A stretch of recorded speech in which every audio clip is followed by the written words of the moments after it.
Faites rayonner la foi sur le continent numérique. Ensemble, recueillons plus de 200 000 $ en 2012. Ce soir, dans Perspective, entrée dans l'Avent, nouveau motu proprio et Benoît XVI sur Twitter.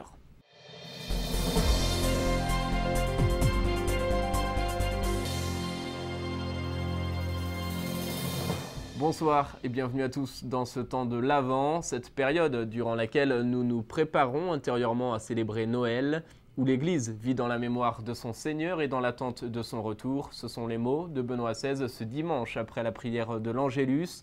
Le pape, depuis la fenêtre de ses appartements place Saint-Pierre, a également affirmé que la sobriété et la prière sont essentielles. Et en citant Saint Paul, il nous invite à croître et surabonder dans l'amour pour établir nos cœurs dans la sainteté. Écoutez-le. Nous entrons aujourd'hui dans l'Avent, le temps liturgique de l'attente et de l'espérance du Christ, que cette année se situe dans le contexte de l'année de la foi. Je vous invite donc à découvrir le lien profond entre les vérités de l'incarnation du Christ que nous professons dans le credo et notre existence quotidienne. Dieu veut nous sauver et en son Fils Jésus, il s'est fait l'un de nous. Approfondissons de dimanche en dimanche le salut qui nous est offert pour le recevoir avec foi.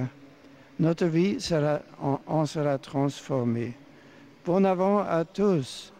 Quel regard les jeunes portent-ils sur l'Avent? Comment vivent-ils ce temps d'attente et d'espérance? Éléments de réponse et illustrations concrètes avec le témoignage de deux jeunes du diocèse de Saint-Jean-Longueuil. Le temps de l'Avent, pour moi, est quelque chose de très spécial. Oui, ici au Canada, au Québec, on a cette température un peu plus froide puis qui vient nous chercher puis qui nous fait un peu moins sortir à l'extérieur, que ce soit pour rencontrer des amis, rencontrer la famille. Puis des fois, on se sent un peu enfermé à l'intérieur avec notre chauffage. Puis, donc, pour certaines personnes, l'hiver est une saison mal aimée. Mais au-delà de ça, le temps de l'Avent, il faut se le rappeler, en tant que chrétien, il faut le célébrer et non rester à l'intérieur de nos maisons. Il faut aller aux célébrations eucharistiques. Et vraiment, Noël est vraiment une culmination de joie et d'espérance. L'Avent, pour moi, c'est une période de préparation, de joie pour la venue de Jésus, évidemment, bon, comme tous les chrétiens. Mais j'essaie d'y accorder tout le temps une période un peu plus une attention plus particulière, puisque dans le reste de l'année, bon, j'ai plus de difficultés à faire un focus, mais à ces périodes-là, j'essaie de me consacrer davantage, d'essayer de méditer à tous les jours la parole de l'Évangile du jour pour me préparer à Noël, là, pour arriver à Noël rempli de la joie de la venue du Christ. Pour le temps de l'Avent, justement, et jusque fin décembre, Benoît XVI nous livre ses intentions de prière universelle. D'abord en priant ce mois-ci pour que les migrants soient accueillis dans le monde entier, spécialement par les communautés chrétiennes, avec générosité et charité.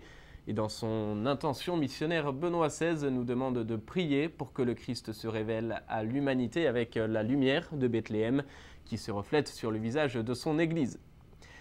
Et pour encadrer l'exercice de la charité, justement, voici un nouveau motu proprio. À travers ce document rendu public ce samedi, Benoît XVI fournit des indications sur le service de la charité. Assurant vouloir combler les lacunes législatives en la matière, le pape rappelle l'importance de la charité dans la mission de l'Église. Il demande par ailleurs le respect de la doctrine catholique de la part des personnes engagées dans ce domaine, un document que vous pouvez consulter sur le site internet du Vatican. Et au Vatican, toujours, l'Église n'a jamais été aussi proche des réseaux sociaux et pour cause. Le pape possède son propre compte Twitter, une manière pour lui de manifester son désir d'entrer en dialogue avec l'homme et la femme d'aujourd'hui. Un signe aussi pour que les croyants fassent entendre leur voix dans le monde. Le premier tweet du pape publié en 8 langues sera envoyé le 12 décembre lors de l'audience générale. Et concrètement, les tweets pontificaux seront des réponses à des questions posées sur la foi. Sachez pour terminer que dans le cadre de l'année de la foi, Monseigneur Lépine et Monseigneur Daud présentent des sessions Yucat pour les jeunes en la cathédrale de Montréal. 3 enseignements au total pendant le temps de l'Avent. Nous diffuserons le premier volet demain à 21 h. Voilà, c'est la fin de cette édition. Merci de l'avoir suivi. Très bonne soirée à tous.